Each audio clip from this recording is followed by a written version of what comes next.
অসম চৰকাৰৰ শিক্ষা বিভাগে ক শ্ৰেণীৰ পৰা ছাত্ৰ-ছাত্ৰীৰ শাৰীৰিক বিকাশ, ভাষা বিকাশ, সামাজিক বিকাশ, বৌদ্ধিক, প্ৰাক সাংখ্যিকতাৰ দক্ষতা সাধনৰ উদ্দেশ্যে প্ৰতিখন বিদ্যালয়ৰ ক শ্ৰেণীৰ ছাত্ৰ-ছাত্ৰীসকলৰ মাজত আয়োজন কৰিছে শৈক্ষিক মেলা। আজি নাজিৰা প্ৰাথমিক শিক্ষা খণ্ডৰ অন্তৰ্গত নপুখুৰী মণ্ডল সমল কেন্দ্ৰৰ গেলেকী জংঘল বৰখোলা প্ৰাথমিক বিদ্যালয়, হাবিগাঁও প্ৰাথমিক বিদ্যালয়, 205 নং গেলেকী লাহন প্ৰাথমিক বিদ্যালয়, গেলেকী জংঘল বৰখোলা প্ৰাথমিক বিদ্যালয়ত অনুষ্ঠিত কৰে শৈক্ষিক মেলা। এই শৈক্ষিক মেলাত তিনিওখন বিদ্যালয়ৰ ক শ্ৰেণীৰ ছাত্ৰ-ছাত্ৰীসকলৰ সৰ্বাংগীন বিকাশৰ উদ্দেশ্যে বিভিন্ন কাৰ্যসূচী ৰূপায়ণ কৰে।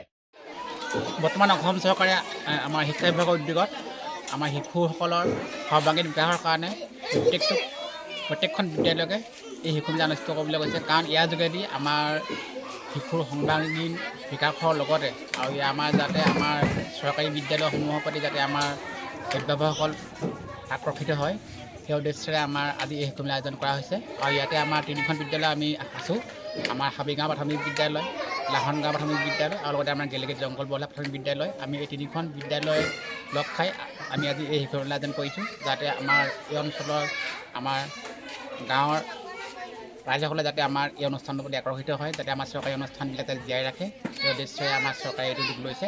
আৰু এই উদ্যোগটো নিশ্চয় প্ৰশংসনীয় হ'ব, কাৰণ ইয়াত যদি আমি দেখিছোঁ আজি আমাৰ এই অনুষ্ঠানত বিভিন্ন আমাৰ ওচৰ চুবুৰীয়া ৰাইজ গোট খাইছে। আৰু নাজিৰাৰ পৰা যদুমণি হাজৰিকাৰ ৰিপৰ্ট, অসম আদিত্য।